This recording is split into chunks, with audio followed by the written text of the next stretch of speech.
What's up, B2 Capital G here? Got a delightful troll duel for you guys to check out. In fact, let me give a big shout out at the beginning of this video to Gay Exodia Girl. You guys probably remember that name from the Sparks OTK FTK duel, where basically you're using the worst burn card in Yu-Gi-Oh history intentionally just so that you can make the OTK FTK take longer and just annoy your opponent. This is another FTK, but when I saw the email for this one, I remember thinking, well, I think I've already seen this, right? Because the title was, Soul Absorbing Bone Tower FTK. And I remember thinking, oh, it's just going to be the Mayakashi FTK. In fact, I've already done that video on this channel. I don't like to upload the same plays on this channel because I kind of try to keep things fresh. That's just being like super duper lazy. And you guys, if you haven't seen the Mayakashi FTK, it uses this same exact card, right?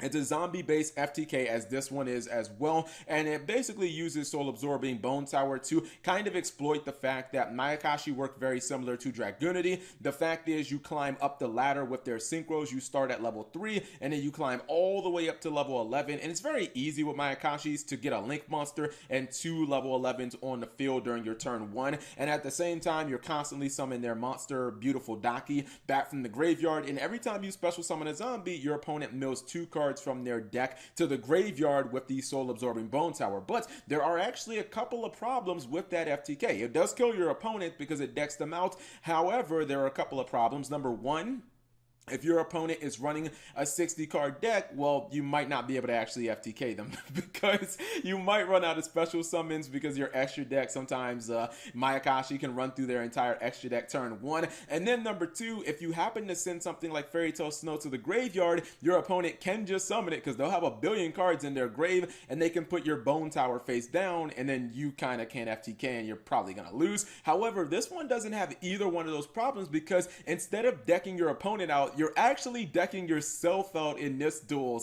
or in this variation. But let me just go ahead and roll it. It doesn't really take that much explaining to actually, explain how the FTK is put off. It's very similar. It revolves around the same card. You're just doing it, I guess, kind of in reverse. So let me just see exactly what's going to shake out here. So I believe that, let's see, Gay Exodia Girl just set Jet Synchron. That was Kaiju. And then the Gradle player summoned their own Kaiju, and I believe popped the Gamma Seal. And which Gradle was it? Was it Cobra? Yeah, popped the Gradle Cobra with Gradle Impact. In my opinion, I know you guys want to see the FTK, but I still got to commentate. This was actually a mistake because you could have just attacked over with this Bug Kaiju. You could have attacked over the Gamma Seal. You could have kept the Gradle Cobra on field, which would have been another monster you lost. And then during the end phase, Gradle Impact would have netted you a search, so you can't get that search if you use the Scrap Dragon ability of this card. I used to play Gradles back in the day, so I feel like you could have had 2 more additional cards. It's not honestly going to matter because the next turn you will lose. It's going to be an FTK, but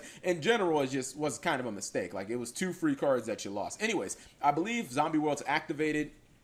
That allows Jet Sync. Well, Jet Synchron it summons itself, so it doesn't matter. But Crystalline Needle Fiber is going to be used. That's going to get Ash Blossom, good Ash Blossom right there. Plague Spreader Zombies coming back, and that allows for Summon Sorceress. Keep in mind, Crystalline Needle Fiber is technically a zombie because Zombie World is on the field, so that's how you're able to go straight into Summon Sorceress. Now, this is where things get different. Instead of you actually having the Bone Tower on your side of the field, you're actually going to give it to your opponent, and then what you're going to do is you're going to use it to special summon a Mizuki, or you're going to use it to special summon zombies from your deck. Mizuki is the most, it's the best zombie, and here's basically how it works, right?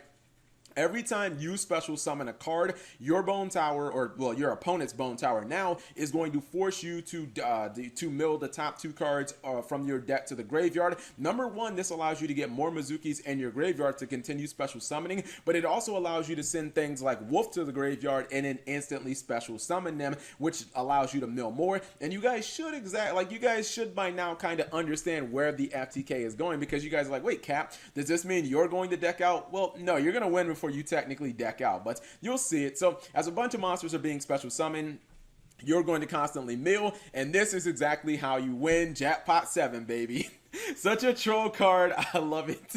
Eventually, as you keep summoning, you will hit more jackpot sevens. And as one and the second, or as the first, second, and third copy all hit the graveyard, eventually that is your win condition. The jackpot sevens are sent by your opponent's card effect because your opponent controls the soul absorbing bone tower. So as long as you hit these, you will basically win the duel. All you have to do is just keep on summoning. And with Zombie World, everything becomes a zombie. So every special summon that you do, no matter what it is, it counts as a zombie, and soul absorbing bone tower will happen to make you keep milling, and that gives you a greater chance of getting those jackpot sevens in the graveyard. So I'm going to pause right quick, and I'm going to go ahead and actually I'm not going to pause. I think I have the deck already loaded up. Man, finally Cap G is actually prepared. So this is what the deck looks like. And you know, it kind of just it's somewhat similar to the Mayakashi FTK, but not really. I mean, you're going to run certain things like Mizuki and, you know, other cards that work well in Zombie. Jester Comfort is a way to just like get a monster on board turn one. This is good for, you know, going into like Needle Fiber essentially. I think maybe you could probably run Soul Charge. I keep saying that about every single deck, I think, because I don't know. I feel like all of these decks that basically have to like win within the first turn or two, like, why not run Soul Charge? Like, you don't need a battle phase. You don't care about life points. If it goes past turn 2, you're going to lose anyway. So you might as well just go ham. Same thing or the same concept for something like Into the Void. It's basically a card that just, you know, lets you pop off turn 1 and there is no next turn. Either you're going to pop off and win that turn or you're going to lose. Foolish Burial works super well in this deck because it can basically just give you a wolf on field, or it can be, you know, a Mizuki, which gets you another monster. Oh, also I forgot, Fearless is in this deck. Fearless allows you to basically do the same thing that Wolf does. Fearless is sent to the graveyard by a card effect, which is the Bone Tower,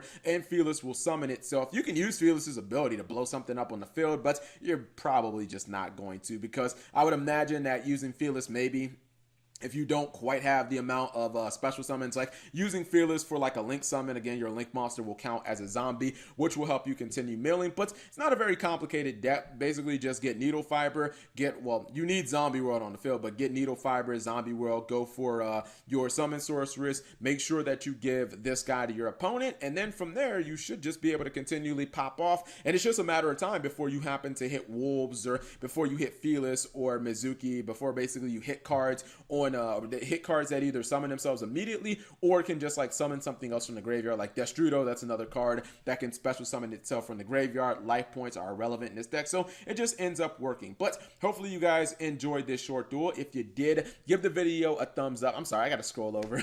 I'm new to this. People have been asking me, they're like, Cap, can you scroll through the cards when you show the deck? Because sometimes people don't know what all the cards are. Like, maybe you know the cards, but there might be people who actually don't know. Anyways, if you enjoyed the duel, give the video a thumbs up. Thank you guys for watching. As always, subscribe if you have not already, and turn on that notification bell for daily videos.